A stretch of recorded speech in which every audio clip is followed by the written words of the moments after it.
Hello dear students, कैसे हैं आप सब लोग। तो इस रिवीजन टीचिंग गुरु चैनल पर एक बार फिर से आपका स्वागत है। तो आज मैं खुद का एक मोटिवेशन लाइन आप लोगों के बीच लेकर के आया हूं और इनसे हम लोग जो है आज क्लास की शुरुआत करेंगे। तो आप देखेंगे ये हमारा मोटिवेशनल लाइन क्या है। यह लाइन है, मुश्किल इस दुनिया में कुछ भी नहीं, मुश्किल इस दुनिया में कुछ भी नहीं, फिर भी लोग इरादे तोड़ देते हैं, फिर भी लोग इरादे तोड़ देते हैं। सच्ची लगन और दिल से करें मेहनत तो सितारे भी उनके लिए जगह छोड़ देते हैं।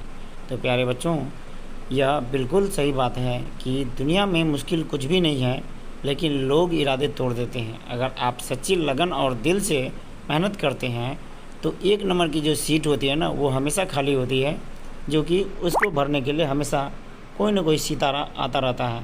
तो आप सच्ची लगन और दिल से मेहनत करें, सितारे आपके लिए जगह छोड़ देंगे और आप उस जगह को भर सकते हैं। तो यह मोटिवेशनल लाइन आपको कैसी लगी ज़रूर कमेंट सेक्शन में बताइएगा। तो चलिए आज हम लोग शुरुआत करते हैं एक नए सेशन यानी ज्योग्राफी के सब्जेक्ट के बारे में।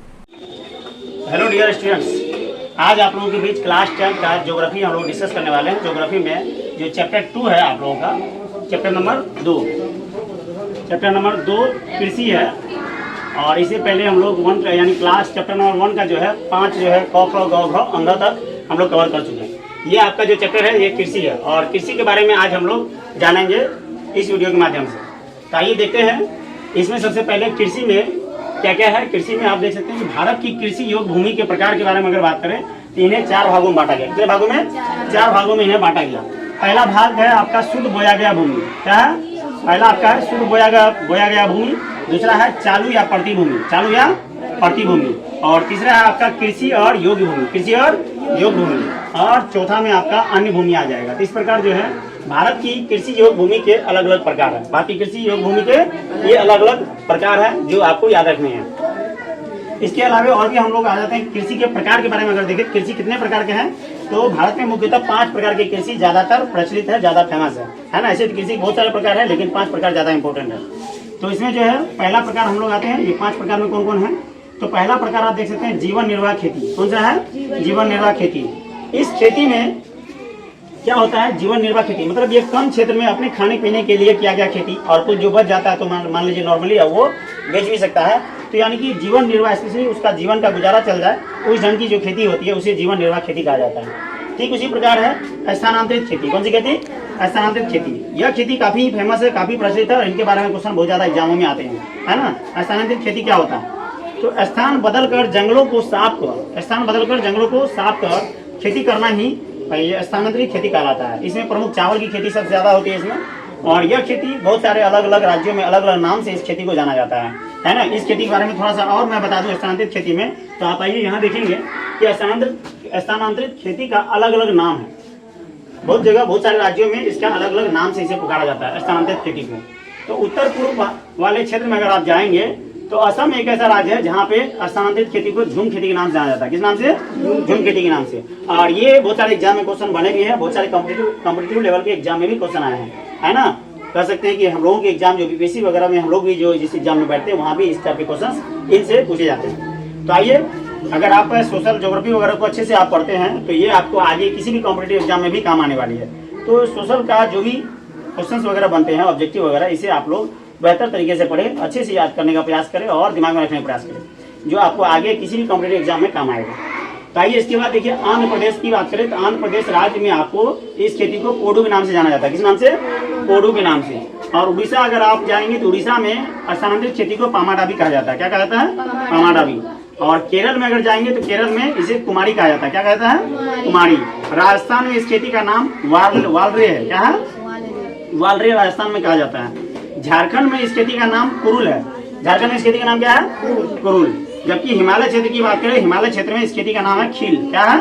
खील। और ये सबसे इंपॉर्टेंट अंडमान निकोबार द्वीप समूह जो एक केंद्रशासित प्रदेश है, यहाँ भी यह खेती की जाती है। इसका नाम है दीपा। क्या नाम है? दीपा। तो ये सभी जो है खेती के मतलब स्थानांतरित खेती के अलग अलग नाम है जो कि अलग अलग राज्यों में बोले जाते हैं।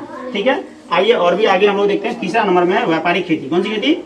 व्यापारिक खेती। मतलब जो व्यापार के उद्देश्य से किया गया खेती को आप कह सकते हैं व्यापारिक खेती। अब यहाँ पे जैसे कि इसमें होता है कुछ नकदी फसलें होती है। जैसे कुछ नकदी फसलों में आप देख सकते हैं चाय, कपास, तंबाकू, क्या ये सब खाने पीने के लिए तो ज़्यादातर आप इस्तेमाल नहीं कर सकते हैं, है ना, थोड़ा बहुत जो यूज करता होगा, लेकिन इसका ज़्यादातर बड़े पैमाने पर जो खेती किया जाता है वो व्यापार के लिए किया जाता है, इसलिए व्यापार के लिए ये सारी खेती की जाती है।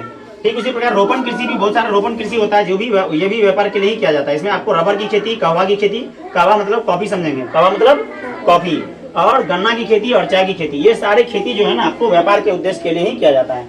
इसे बेचने के माध्यम से, बेचने के लिए किया जाता है, जिससे कि बहुत सारे मात्रा में उसे आर्थिक लाभ हो सके, है ना। इसके बाद एक है गहन खेती। गहन खेती क्या होता है? तो गहन खेती को आसान भाषा में अगर आप समझेंगे तो इसे कहा जाता है सटा सटा कर ज्यादा खेती करना, मतलब बहुत सारे फसलों को सटा सटा कर लगाना, और जहाँ जनसंख्या बहुत ज्यादा है और अनाज की बहुत ज्यादा जरूरत है तो वहाँ पे क्या किया जाता है, सटा सटा के खेती की जाती है। तो अधिक जनसंख्या के कारण जो है ना भारत के भरण पोषण में, भारत में अधिक जनसंख्या जब बढ़ जाती है तो भरण पोषण हेतु किया गया खेती, जैसे कि चावल को बहुत ज्यादा पैमाने पर उगाया जाता है। बहुत सारे जगहों पे चावल की बहुत ज्यादा किल्लत होती है, जिसकी वजह से बड़े पैमाने पे चावल को उगाया जाता है और काफी ज्यादा सटा सटा के खेती की जाती है। इसे कहा जाता है गहन खेती, गहन कृषि या गहन खेती कह सकते हैं। तो ये 5 जो है कृषि के मुख्य प्रकार है, 5 आपको कृषि के मुख्य रूप से प्रकार हैं। इनके बाद आइए कुछ फसलों को यहाँ पे बांटा गया। आप जानते हैं कि हमारे भारत में 3 ऋतुएं पाई जाती है, कितने? 3 स्पष्ट ऋतुएं हमारे भारत में है, और जिनमें की उगाई जाने वाली फसलों के 7 श्रेणियों में बांटा गया है। उगाई जाने वाली फसलों कितने श्रेणियों में? 7 श्रेणियों में बांटा गया है। उसमें जो है पहला श्रेणी कहते हैं खाद्य फसल। कौन सी फसल है? खाद्य फसल। खाद्य फसल के अंतर्गत आपको धान आएंगे, गेहूं आएंगे, ज्वार आएंगे, बाजरा। खाद्य मतलब जो खाने पीने वाली फसल होती है उन्हें हम लोग खाद्य फसल करते हैं। इसमें ये सारी फसलें आपको आएंगी। और रेशेदार फसल जिसमें रेशा होता है ना, जैसे कि जूट और कपास। जूट और कपास ये रुई का है, रेशा है, यानी ये फसल जो है आपको इसको रेशेदार फसल कहा जाता है। इनसे जो है बहुत सारे वस्त्र, कपड़ा वगैरह और बहुत सारी चीजें बनाने में किया जाता है। जहाँ रस्सी वगैरह का आपको जरूरत पड़ती है वो जूट का निर्माण रस्सी वगैरह में भी किया जाता है। इसके बाद आइए पेय फसल। पेय फसल मतलब जो पीने के लिए आप उपयोग करते हैं। पीने के लिए कौन सा फसल का उपयोग करते हैं? चाय और कॉफी। चाय और कॉफी इसे पीने के लिए इस्तेमाल में लाया जाता है ना, तो इसे पेय फसल कहेंगे। और एक होता है नकदी फसल, जिसे आप सिर्फ बेचने के लिए ही उगाते हैं ज्यादातर। गन्ना को कौन बड़े पैमाने पर खाएगा? ये ज्यादातर आप मिलों में बेचते हैं, जहाँ पे गन्ना फैक्ट्री वगैरह होता है, जहाँ पे बहुत सारे यानी आपको शक्कर और चीनी वगैरह बनता है, तो आप उस फैक्ट्री में गन्ना को बेचने के लिए पर्पज से खेती करते हैं। ये कौन सी खेती होगी आपकी? नकदी फसल। गन्ना कौन सी फसल होगी? तो आपको लिखा होगा नकदी फसल कौन होगा, तो गन्ना होगा। उसी प्रकार दलहनी फसल, जो दाल वाली फसलें होती है, चना, मसूर, अरहर, ये सब कौन सी फसल होगी? दलहनी फसल। कौन सी फसल? और दलहनी फसल जो है स्पेशली बहुत सारे खेतों में जानबूझ के किया भी जाता है, क्योंकि इससे जो है ना फसल की उर्वरा शक्ति वापस आ जाती है। इसमें नाइट्रोजनी एक तत्व पाया जाता है, जिसकी वजह से हमारे खेत फिर से दोबारा हरा भरा यानी उर्वर हो जाते हैं। तो इसलिए बीच बीच में हमें जो है ना फसल चक्र को फॉलो करना चाहिए, जिससे कि खेती आसानी से हो सके। इसके बाद आपको तिलहन फसल। कौन सी फसल? तिलहन फसल मतलब जिससे हम लोग तेल प्राप्त करते हैं। तिलहन फसल में आपको सरसों भी आएगा और बहुत सारे आपको इसमें जो है ना काजू होते हैं और तिल भी बहुत सारे आते हैं, जिससे कि तेल बनाए जाते हैं, है ना। इसमें अंडे भी आता है। इन सब का जो ये तिलहन फसल के रूप में कर सकते हैं इसको, जिससे हम लोग तेल प्राप्त करते हैं। वो सब कौन फसल में आएंगे? तिलहन फसल। इस प्रकार जो है ये कृषि चैप्टर नंबर 2 का आप लोगों को हम डिस्कस किया आज खेती के बारे में। मतलब खेती जो ज्योग्राफी आप लोग क्लास 10 का है उनके बारे में हम लोग आज डिस्कस किए हैं। तो आप लोगों को यह वीडियो कैसा लगा? अगर आप लोगों को पसंद आ रहा है हमारा ये वीडियो तो आप जरूर कमेंट सेक्शन में बताएंगे, और हमारे चैनल डिवीजन टीचिंग ग्रुप 07 को लाइक एंड सब्सक्राइब जरूर करें। धन्यवाद।